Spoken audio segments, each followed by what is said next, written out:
Okay, first I will cover necessary skills. Necessary skills, irrespective of the role, you should have these skills.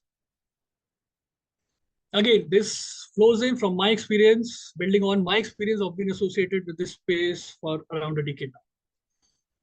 So there are quantitative skills and there are qualitative skills. Again, please note, you got to be experts only in one of the two, not both.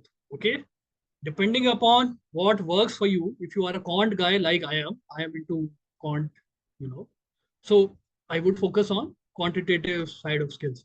But if you are a quant, if you are not a quant person, but more of a call person, then you have to focus on qualitative side of things. But one of the two is needed.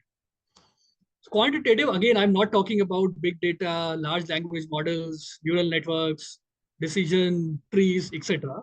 What I'm talking about here is very, very basic things. And trust me, in my experience, on these basic things, people do not know a lot. People talk a lot these days about, big data. They have run this neural network. They are able to do, they are able to reach the moon using LLMs and etc. But it doesn't work if you are not very good with the basics. Okay. And what are these basics? Sampling and survey designs, basic statistical skills, basic data skills like cleaning, managing, organizing data, proficiency data interpretation using advanced Excel. Okay. Before you think about R, Python, Julia, whatever, you have to be good with advanced Excel, right? Now, I interview a lot of people for roles in my team. And I'm not exaggerating when I say that more than 90% do not have good foundations.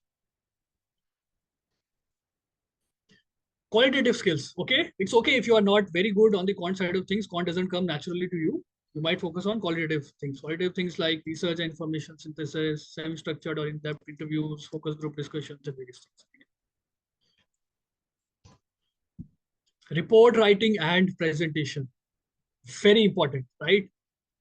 There's still some time, when people in public sector or development sector will start using dashboards prepared on Power BI or Tableau or whatever. The way public sector works currently, people still prefer and they need hard copy reports, right? Whatever you are doing, it needs to be reported, documented properly, be it a PPT or be it a Word doc. Okay. Let me talk about my experience. When I was working with one of the key players in the public sector space, we did a lot of work for like 6 months and we prepared a 15-page summary report. Okay. It was just thrown like this in the dustbin. Then we prepared a 300-page report, again containing the same thing, but adding a lot of annexes, analysis, this and that, report graphs and charts, which should ideally not be part of a report. And, we were like appreciated a lot. Because at the end of the day, whatever work you have done, it should also show in the number of pages you are writing, right? That's how, public sector works, unfortunately. Also, in public sector, everything is on paper, right? So you have to submit a report. A note sheet will be filed on top of that report. It will receive a stamp from the whosoever the bureaucrat is, and that's how your payments will be done, right? So it is very important. Presentation skills, not just from a reporting perspective, but from the perspective of making effective presentations, first of all, and then delivering effective presentations. You have to be at the top of your game, and trust me, you might be the god in creating Power BI dashboards and Tableau dashboards, but if you do not have basic, report writing and presentation making skills, forget about doing good. You won't be able to enter in a public policy role. So every public policy role would require you to do a take-home assignment. So in take-home, as part of take-home assignment, you have to write something or make a presentation, do some basic data analysis. If you do not do these things, you won't be able to break into that role.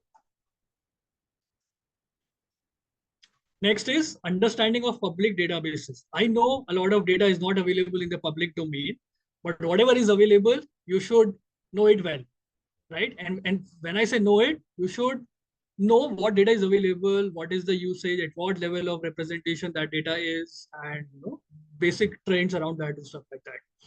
For example, census. Okay, census just doesn't cover number of people in India, right? It has various other variables as well which are covered. So you should know that. NSSO, there are big rounds NSSO, there are small rounds NSSO.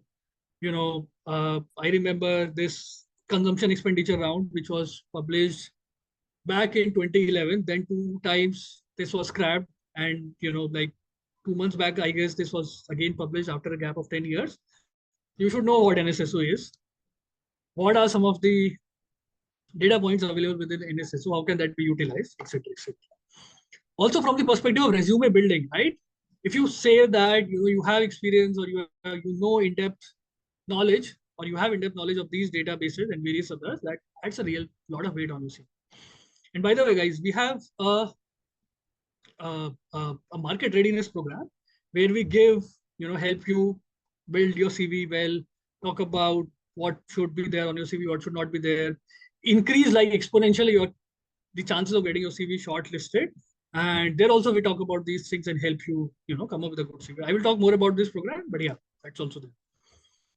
Basic academic knowledge, not from a CV perspective, but from your own knowledge perspective. You should have good knowledge of policy, regulatory, legal landscape, familiarity with basic concepts of economics of the policy.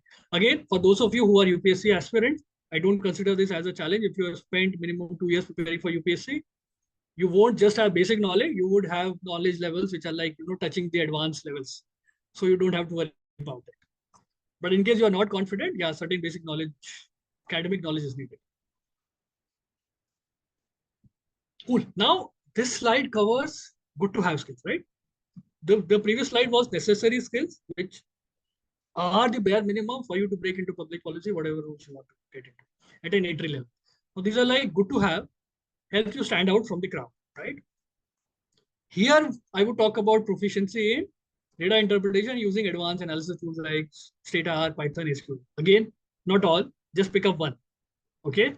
Do not spend 2 months thinking whether you should be developing your skills in R or Python or Stata or whatever.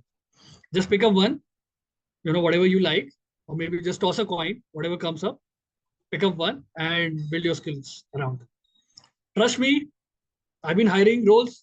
I won't distinguish between you being an expert on R or Python. If you are an expert on R, I know that if I give you a Python assignment, you will be able to do it. It's just about knowing the approach to code, okay, which is appreciated.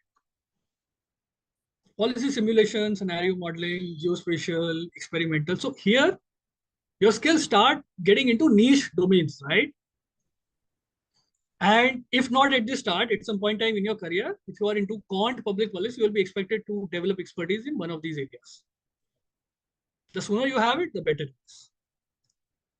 Then again, folks who are interested in the qualitative side of things, there are methods like case study analysis, Delphi method, ethnography, document. Again, not for entry-level roles. If you have it, that is like a good to have skill. But as you grow in your career on the call side of things, you will be expected to develop expertise in these areas. Then again, the last slide was about basic knowledge, which comes with UPSC. This knowledge sometimes does not come with UPSC. So you might have to work a bit on developing these knowledge and skills.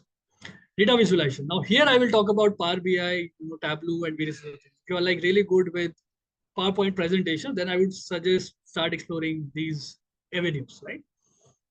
So they are not relevant right now, but I'm sure in future at some point of time, hopefully soon, these will be more important. Sorry, they are relevant, but they're not that important. Okay. Cool. So that was hard skills. We also got to be focusing upon soft skills, right? Any professional job or corporate job is a combination of hard skills and soft skills. Obviously, the level or the importance of hard skills versus soft skills vary from role to role. And I will talk about how that varies in my next couple of slides.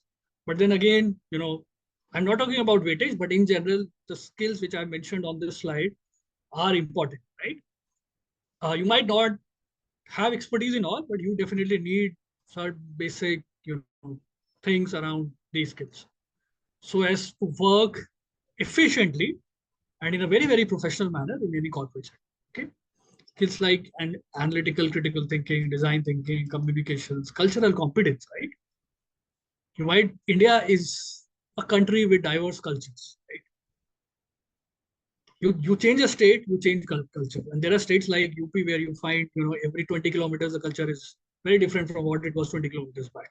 So what to be aware, sympathetic, and sensitive to cultural changes and should possess the ability to work across various cultures. And you might as well get opportunities if you're working with a multilateral work, for agencies outside India, right? There, this carries a lot of weight, right? You won't get into a World Bank or an ADB if after the interview you are considered as a person who doesn't have a lot of cultural competence. So very important. Public speaking, networking, important for any role. So is for public policy. Yeah. So here, and by the way, I posted this slide multiple times on our community groups as well as on LinkedIn. But just bring this slide again over here because it is important. Here I sort of distinguish between weightage of hard skills versus soft skills for each role in public policy or development sector. We have research, advocacy, consulting, M&E, implementation, advocacy. These are the roles, and here I've listed down the skills. Okay, these are hard skills. Next slide is on soft skills. So, for example, research. Like I said, one of the two, you have to be like really at the top of your game. Not both, but one of the two. Report writing, very important. Basic academic knowledge. You won't be able to do any research if you do not have basic academic knowledge. Understanding of public data sources. Important. Similarly, for consulting, things like report writing, presentation, basic knowledge, public data sources. Important. Advocacy is more a soft skills game, but on hard skill side, I would say presentation making is again important, and a medium importance is reporting, not very important, but some. Soft skills, advocacy role is heavy on soft skills. Implementation, you need a lot of ethical judgment. Networking, very important in consulting if you want to grow, and advocacy. I'm not saying that for other roles it is not important, but the importance is low, right? Cultural competence, needed for all, but very important for implementation and advocacy. So yeah, broadly, this is as per my experience again over a decade. This is how I feel. I would like to map competency versus job requirements.